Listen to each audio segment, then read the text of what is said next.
Kia ora, namaste, my name's Dave Chain.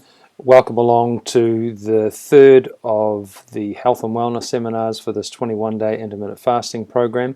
I hope you're enjoying the program and getting some really good results. As I mentioned in the introductory seminar, this program is free for all our YMCA members and their loved ones during the lockdown. If you're a non-member and wish to do the program, please feel free to email me at dave@ymcasouth.org.nz. That's dave@ymcasouth.org.nz. Also, just a reminder that I make no claim to cure, heal, prevent, mitigate, or diagnose any disease. This presentation is for education purposes only. None of the information presented here is mine. It's a combination of the work that I've studied with Paul Check, Dave Asprey, Dr. Jason Fong, Dr. Bruce Lipton, Dr. Zach Bush, Wim Hof, and many others. If you have concerns or wish to debate anything in the presentation, please feel free to email me and I can let you know the reference points for the points that you raise, and you can go ahead and do further investigation if you wish to. The 21-day intermittent fasting program is part of a 5-day process. The first part of the process is the 21-day detox program, which is normally done in conjunction with Lisa from Complete Wellness. It's about teaching people how to reset their health, eat clean, and make sure that they're functioning in a capacity that their body can detoxify itself. The next is about teaching people how to manage their hormonal responses to food, teach them how to eat clean, and how the body reacts to certain foods. That's the 21-day rapid fat loss program. The next is a 21-day ketogenic program where we teach people how to use fat as a fuel source. The next is the 21 intermittent fasting program, which we're doing now. And then the last one is the corrective muscle imbalance program. And that's where we do an assessment on people to find out whether they've got tight joints, imbalances in the muscles across those joints, or faulty movement patterns. These programs are all designed to be done one directly after the other to maximize your health and wellness. However, they can also be done as individual programs. So far you will have received an email from me with your manual and notes. You will have already watched the introductory seminar and the health and wellness seminars that go along with this program, numbers 1 and 2. Ideally you will have completed week 1, which was the 5 and 2. You will have also completed week 2, which is 18 and 6. You may or may not be using MCT oil to help you out with that. You will have downloaded one of the exercise programs from the YMCA website, which is under the news and events, and then click on the COVID-19 banner, and you'll be able to find a suitable exercise program for you there. Ideally you've taken on board the tips that we've already given for sleep, and that you will be achieving some results. I've already spoken to a couple of you who have lost 3 or 4 kg already, so congratulations, well done, and feeling more energized and feeling more confident about getting back into the gym and going back to work after the weight that we've all put on over this lockdown period.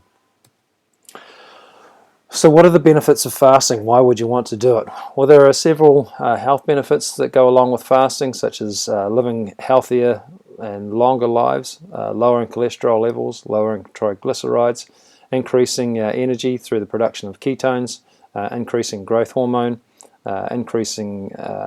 decreased fat, decreased weight, increase in insulin sensitivity, which is great if you're someone that is pre-diabetes or has type 2 diabetes. Also helps us with cellular repair, so recover from our workouts a little bit better. It's cheaper than all the other diets and is probably the cheapest health intervention that I've ever come across. So in week 3 we're going to focus on a dinner to dinner fast, or a 20 to 24 hour fast. Your last meal will finish around 7 p.m. And you will fast until your dinner the following night, which may be at 5, 6 or 7, whatever works for you and your family. Just a reminder to keep your water intake up with a pinch of Celtic sea salt or Himalayan rock salt or New Zealand organic salt. Make sure you're exercising appropriately, and one of the things that makes the fasting program work really well is a combination of good sleep, good exercise, and also making sure that you are eating clean. The most important meal, the two most important meals during this fasting period is the last meal that you eat and the first meal that you eat in the finishing of your fast. Just a reminder that feeling hungry is normal and it's okay. The average marathon runner has enough body fat stored to create energy to run at least 5 marathons, so most of us should be fine. If you're feeling tired or fatigued or grumpy and irritable, have a bulletproof coffee. Unless it's after 2 p.m, then you can try having some MCT oil, or a black cup of tea would be fine. Also, just another reminder that the cautions within this program are that if you feel dizzy, you have low blood pressure, you have a hypoglycemic response, you feel sick or unwell, or if you're pushing the system too hard and you're not getting that hormetic stress response, you're going into a fight and flight response, then it's important that you stop the program immediately and have something to eat. So with the dinner to dinner fast, there are a couple of different options. You can have a bulletproof coffee first thing in the morning. Now, a purist would tell you that a bulletproof coffee is cheating. I'm going to tell you that you will still achieve 99.9% of the results that you would like by having a bulletproof coffee. You can have 2 to 3 coffees a day, but no coffee after 2 p.m. You can also have black tea if you would like, and you can have the black tea with butter and or MCT oil, or just black by itself, but you cannot have milk with it. The coffee will give us the ability to focus and be able to do the things that we need to do during the day, whether that's looking after the kids or work if you're working from home. Ideally, before you end your fast, you'll have a glass of water 20 to 30 minutes before you eat, so it stimulates your digestive juices and gets your body ready for the coming meal. And then a small snack just before you eat, and you could use your cert juice for that, or a small piece of fruit, or some salad, or something of that nature, just to get your body ready for the coming meal, and then you would have your meal. Ideally, if you can train before you eat, then that'll give you better results for the fast. Some of the things that you could expect from week 3, the dinner to dinner fast, is an increase in mental focus. It'll promote autophagy within your body. It'll promote hormesis, the stress response. And if you're having your bulletproof coffee, it'll also get you into a mild state of ketosis. You will suppress your ghrelin. Ghrelin is a hunger hormone. It peaks about 8 p.m. And so if you're able to have your coffee and you're doing your fast, and that'll help suppress that so you won't feel so hungry. It'll also increase your cholecystokinin, CCK, and it'll slow down the emptying of your small intestine again so you won't feel so hungry. Promotes fat burning. Coffee can also increase your metabolism by up to 20%. I recommend that you only do the dinner to dinner fast 1 to 3 times during the week, and remember that that should be intermittent. So if you did it on the Monday, you wouldn't do it again until Wednesday, and then if you did it on the Wednesday, you wouldn't do it again until at least Friday. Make sure that you're eating your normal calories the following day. So if you do your dinner to dinner fast on the Monday and you're not eating, on Tuesday make sure that you have your normal calories and then some. It's expected that people will eat an additional 20 to 30% on the days that they're not fasting following a fast, and that's absolutely fine. Eat if you feel like you need to. You can mix up all the fasts if you like, but make sure that they are done intermittent. Learn to listen to your body and what it can handle. We're all a little bit different, and as I said at the start, I've failed on more fasts than I have succeeded. And if you feel like you are suffering from any dizziness or ill effects from the fast, it's really important that you end the fast and give it another crack in 3 or 4 days' time. Just a reminder that as our fasting periods increase, as you move from the 5 and 2, the 18 and 6, the dinner to dinner, if you decide to go further on, as you progress into those fasts, once you get to the 2.5 days, 3 day time frame, then the fuel that your body chooses to use to provide you with your daily energy outputs will switch from carbohydrate and will move into the stores of your body fat. You don't have to do this fasting period from dinner to dinner. I've promoted it that way just because of the response of the ghrelin hormone, which peaks at 8 p.m. And so if you're eating before that 8 p.m. mark, then you won't get as hungry, and it's easier. That said, you can also do a lunch to lunch fast, or a breakfast to breakfast fast, whatever suits your day. And we've talked about the quality of food, and we've talked about the absorption of food. It's also important to remember that you are when you eat. So on the left hand side there you can see a typical diet for Westerners, which is a small breakfast, medium-sized lunch, and a whopping great big dinner. That has some problematic results in that we don't have the energy that we would like to have during the day because we're not eating very much, and then we don't get a very good sleep at night because our body's too busy processing all the food that we've eaten and potentially overeaten because we haven't eaten much during the day. So we end up with poor sleep, and those calories that we put in that last meal are not being utilized at night, so they tend to sit around and more likely to get stored. Conversely, if we can eat more of our calories during the day, ideally if we can have most of our calories in the first 2/3 of the day, then we get a better sleep and we have more energy during the day.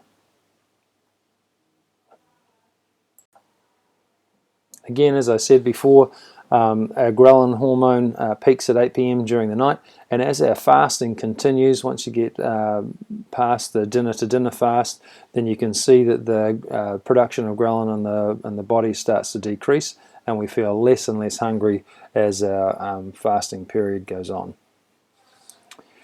Again, we want to take note that part of the benefits of this fast is keeping our insulin levels low, and you can see here that when we're eating around that dinner time, blood glucose levels goes up, as does our insulin response, and then a couple of hours after the close of that dinner, our blood sugar levels go back down, as does our insulin response, and we can go into the fat burning mode that we would like to be in for fasting. So last week we did the 18-6 fast, which is more of a restricted time eating period than an actual fast. And this week we're doing the dinner to dinner fast, or you could do a lunch to lunch or a breakfast to breakfast, whatever suits you. Again, it's a fast, but it's also gives us some of the results that we would expect to see from restricted eating time frame. And we've covered this slide previously, but just to go through it quickly, if we take an obese mouse and we feed it on a time restricted eating program, then it becomes an obese fit mouse, and if we let it eat when it wants to eat all day and all night, it becomes morbidly obese. If we take a lean mouse and give it food and put it on a time restricted eating period, then it becomes an obese mouse, a lean fit mouse, and if we take it off the time restricted eating and let it eat whenever it wants, it becomes obese.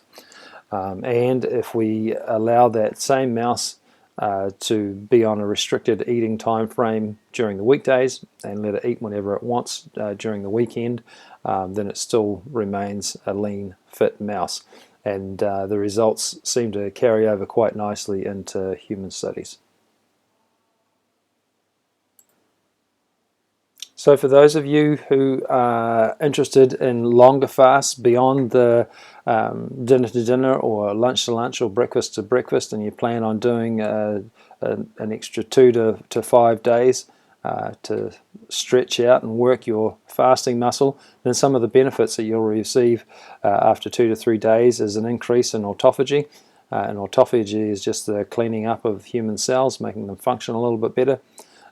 For 4 to 5 days of fasting, you'll get greater levels of autophagy, plus you'll increase the production of circulating stem cells, so your body will start to replace the cells that are not functioning as well as they should be. We'll also optimize our biological aging, which is helpful, and in some instances prevent and reverse some diseases. As I mentioned last week, before we went into the lockdown phase, we will have all eaten a little bit more than we normally would over the summer period, especially as autumn comes around and all the berries and fruits are available. Then over the lockdown, period we will have put some weight on if we have a look at the holiday section in this table. And then post-holiday is when we would typically start to move into burning a little bit of body fat through exercise and modifying our eating patterns so that we can lose a little bit of the weight. If you've already started the fasting program, then you will have some good tools to be able to mitigate any weight that you put on. And if that's not working for you, then please send me an email, dave@ymcasouth.org.nz, so I can help you get the results that you're after. So just a reminder that feeling hungry is normal while you're fasting. The average marathon runner has enough body fat stored in their system to be able to run at least 5 marathons. But if you are feeling fatigued, grumpy and irritable, try having a bulletproof coffee and or some MCT oil with that. Again, no coffee after 2 p.m. And remember that if you experience any dizziness, low blood pressure, hypoglycemic responses, feel sick or unwell, then make sure that you end the fast. We've talked before about the importance of good quality food.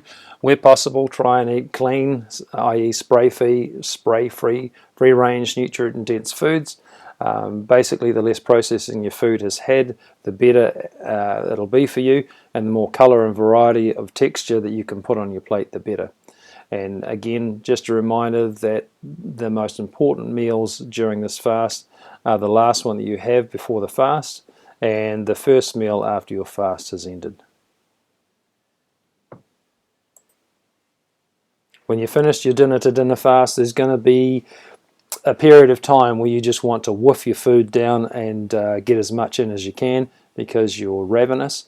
Really important that you take those 4 diaphragmatic breaths, get yourself into your parasympathetic nervous system dominance, you rest and digest, and take your time to chew your food to liquidation, and that'll help your digestive system process the food and get the energy out of it that you need.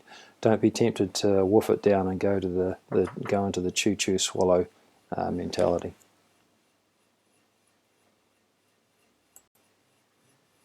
Really important that we stay hydrated during fasts. There are 2 main ways that we feel hungry. One is the brain starts to crave the energy from carbohydrates, and we need to throw out some ketones either through the production of ketones or having some MCT oil. The other is that your stomach will start to feel empty and start to feel hungry, and you can fix that latter one just by drinking some water, making sure that you have a pinch of Celtic sea salt in there or Himalayan rock salt just to balance out your electrolytes. The MCT oil we would normally provide you at wholesale price from the YMCA, but given that we're in the lockdown, we're unable to do that. But you can purchase your MCT oil from Lisa at Complete Wellness, or you can purchase it online.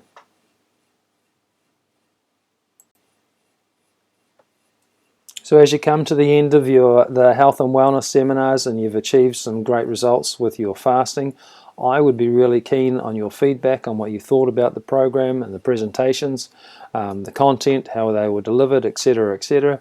And I'd also be really interested to find out which part of the fasting program that you liked and which one worked better for you. Did you enjoy the 5 and 2, where we restricted your calories, or did you better enjoy the 18 and 6? Where there was a time-restricted eating component, or did you enjoy the dinner-to-dinner fast better, or did you change that to a lunch-to-lunch fast or a breakfast fast? And have you decided to go on and do further fasting and expand those fasts out? I'd be really keen to get your feedback on the program and what's working better for you. And just to remember that the longest fast recorded is 382 days. In 1966 by a guy called Stout Scott, who lost 293 pounds during his fast. Pretty impressive. So that concludes the 3rd seminar of the 3 health and wellness seminars that are associated to the 21-day intermittent fasting program. I hope you've enjoyed the program and you've got plenty out of it. As I mentioned in the introductory seminar, this program is free for all our YMCA members and their loved ones during the lockdown. If you are a non-member and wish to do the program, please feel free to email me at dave@ymcasouth.org.nz. That's dave@ymcasouth.org.nz. Or if you have an interest to do any of the other 21-day programs, you can also email me. On behalf of myself and the rest of the YMCA team here, we hope that you and yours are staying safe and well during the lockdown, and we look forward to seeing you back in the gym again soon. Ka kite.